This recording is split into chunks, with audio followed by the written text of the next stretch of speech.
Business valuation, ICAI का वो favourite chapter जिसमें से आईसीएआई हमेशा न्यू क्वेश्चन पूछकर हमको सरप्राइज करती है।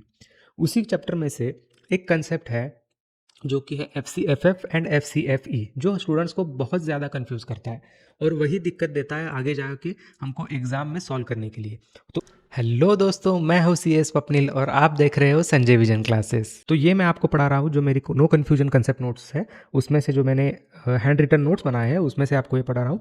तो सबसे पहले देखिए, जो हमारा कैश फ्लो बेस्ड वैल्यूएशन रहता है उसमें हमको दो टाइप के कैलकुलेशन करने पड़ते हैं डिपेंडिंग अपॉन द क्वेश्चन। या तो वो एफ सी एफ एफ हो गया या फिर एफ सी एफ ई हो गया। जैसे यहाँ पे देखते हैं कि इन cash flow based valuation firstly we need to determine F C F F और F C F E as per the requirement of the question. मतलब क्वेश्चन में क्या पूछा है, वैल्यू ऑफ फर्म निकालने के लिए। जैसे कि बिजनेस वैल्यूएशन में हमेशा हमारा क्वेश्चन का रिक्वायरमेंट यही रहता है कि टोटल बिजनेस की वैल्यू कितनी होगी। तो उसके लिए दो कंपोनेंट सबसे ज़्यादा इंपॉर्टेंट है।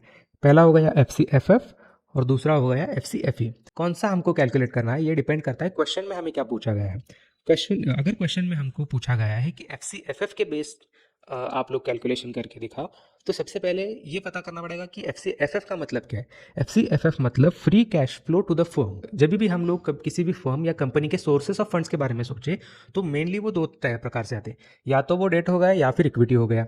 और फिर जब हम लोग पूरी फर्म के बारे में सोच रहे हैं तो हमको इक्विटी और डेट दोनों को कंसिडर करना पड़ेगा।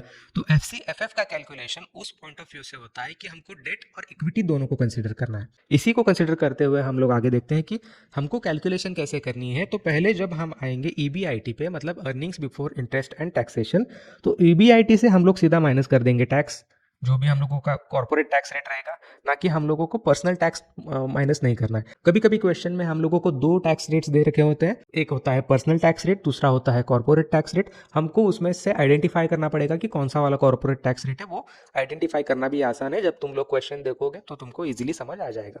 तो हमको करना क्या है, हमको ईबीआईटी से सीधा टैक्स को माइनस करना है और हमको आना है नोपैट पे। नोपैट का लॉन्ग फॉर्म है net operating profit after tax. अब इस नोपैट में ना हम लोग डिप्रिसिएशन को ऐड बैक कर देंगे और वो जो टोटल आएंगे उसमें हम लोगों को करने पड़ेंगे कुछ एडजस्टमेंट्स। ये एडजस्टमेंट्स है ना, कुछ adjustments F C F F और एफ सी एफ ई में कॉमन रहेंगे, वो तुम लोगों को मैं आगे बताऊंगा। पहला एडजस्टमेंट रहेगा कैपिटल एक्सपेंडिचर का।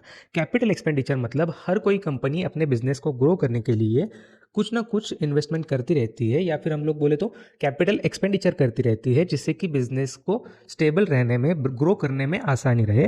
उसी को हम लोग बोलेंगे कैपिटल एक्सपेंडिचर। दूसरा हमारा एडजस्टमेंट रहेगा डिप्रिसिएशन को माइनस करना। जो हमने डिप्रिसिएशन यहाँ पे ऐड किया था उसी डिप्रिसिएशन को हमको यहाँ पे माइनस करना है। देखो, इस एफ सी एफ एफ को या फिर एफ सी एफ ई को कैलकुलेट करने के दो तरीके हैं।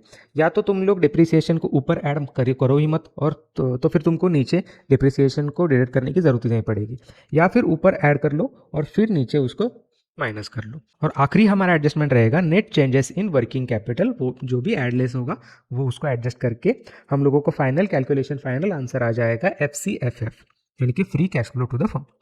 अब इसमें ना दो इंपॉर्टेंट नोट है। पहला नोट क्या है, there are various ways to reach F C F F, it will be dealt as per the data given in the question. इसका मतलब क्या बना कि F C F F calculate करने के बहुत सारे तरीके हैं। मतलब क्या हुआ कि सपोज मैक्सिमम टाइम्स तो ऐसा रहेगा कि ईबीआईटी से ही हमको कैलकुलेट करना पड़ेगा, यही सिचुएशन मैक्सिमम टाइम्स रहेगी। लेकिन कुछ कुछ क्वेश्चंस में अलग सिचुएशन रहेगी, तो वो कैसे कैलकुलेट करना है। सपोज आपको नोपैड दिया हुआ है क्वेश्चन में सीधा, तो आपको कैलकुलेशन भी वहीं से स्टार्ट करनी पड़ेगी। आपको सपोज नोपैड में डिप्रिसिएशन का एडजस्टमेंट देखिए, टोटल अमाउंट दे रखी है, तो आपको कैलकुलेशन वहाँ से करनी पड़ेगी। या फिर आपको कैपिटल एक्सपेंडिचर या फिर डिप्रिसिएशन के एडजस्टमेंट करके दे रखी है कोई भी अमाउंट, तो उसको पहले माइनस करना पड़ेगा, वो अमाउंट अलग शो करनी पड़ेगी, और फिर वो टोटल कैलकुलेशन हम लोगों को दिखाना पड़ेगा उसमें से। ठीक है, तो बहुत सारे रास्ते हैं एफ सी एफ एफ तक पहुंचने के लिए, वो हम लोग डील करेंगे एज पर द सिचुएशन और data given in the question. Second note क्या है, based on above calculation we will calculate total PV of total value of firm. ये आपको नोट बाद में समझ आ जाएगा जब मैं आप लोगों को बताऊंगा कि इसका टोटल कैलकुलेशन कैसे रहेगा। ये एफ सी एफ एफ और एफ सी एफ ई निकाल के हम लोग बिजनेस की वैल्यू कैसे निकालेंगे, आपको बाद में समझेगा। अभी देखते हैं एफ सी एफ ई कैसे कैलकुलेट करना है। एफ सी एफ ई का मतलब है free cash flow to the equity. बस वो कैश फ्लो, वो पैसा जो खाली इक्विटी शेयर होल्डर्स के जेब में जाएगा, उसको हम लोगों को निकालना है। Free cash flow to the firm हम लोग क्या निकाल रहे थे कि जो पैसा डेट और इक्विटी शेयर होल्डर्स दोनों के जेब में जाएगा, वो पैसा हम लोग निकाल रहे थे। यहाँ पे हम लोगों को कौन सा निकालना है, जो कैश फ्लो सिर्फ और सिर्फ इक्विटी शेयर होल्डर्स के जेब में जाएगा, उसको निकालना है हमको। तो उसका कैलकुलेशन कैसे रहेगा, जो ईबीआईटी रहेगा उसमें से इंटरेस्ट माइनस होगा, फिर ईबीटी आएगा उसमें से टैक्स माइनस होगा, अपने पास आएगा प्रॉफिट आफ्टर टैक्स, उसमें हम लोग ऐड कर देंगे डिप्रिसिएशन को, तो हमारे पास आ जाएगा सीएफएटी यानी कि कैश फ्लो आफ्टर टैक्स।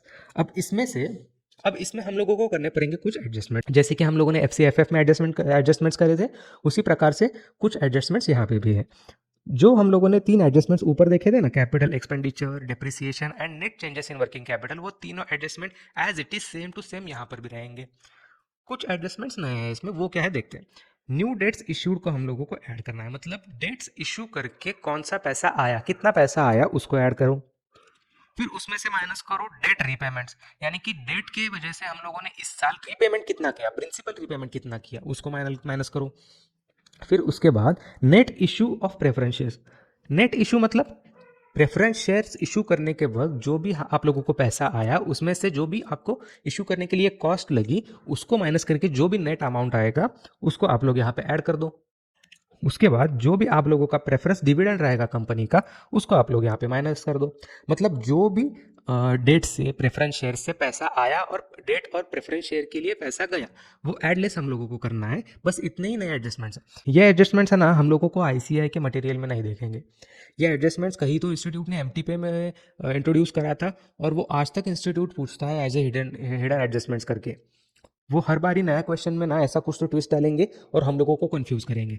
बस हमारे कंसेप्ट्स अगर स्ट्रांग रहेंगे ना, तो हम लोग उसको इजीली अटेम्प्ट कर पाएंगे। तो इस प्रकार कैलकुलेशन करके हम लोगों के पास आ जाएगा एफसीएफई यानी कि free cash flow to the equity. मतलब अभी आप लोगों की नज़र में एफसीएफएफ और एफसीएफई का डिफरेंस मेरे ख्याल से पूरा क्लियर हो गया रहेगा कि एफसीएफएफ रहेगा तो हमको इस प्रकार से कैलकुलेट करना है, और एफसीएफई रहा तो हम लोगों को उस प्रकार से कैलकुलेट करना है।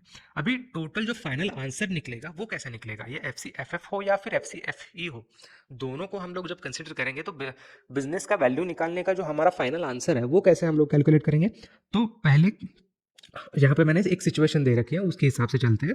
Let's calculate the value of business. Suppose variable cash flows for 3 years and thereafter stable cash flows.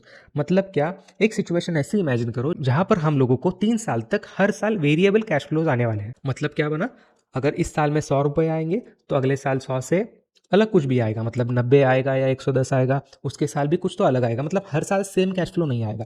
ऐसा चलेगा 3 साल तक, और तीसरे साल कैश फ्लो स्टेबल हो जाएगा, और उसके बाद हम लोगों को परपेचुअल स्टेबल कैश फ्लोज मिलेंगे। जो भी तीसरे साल के एंड में कैश फ्लोज रहेंगे वो हमेशा हमको हर साल मिलता रहेगा। इसका मतलब ये बना।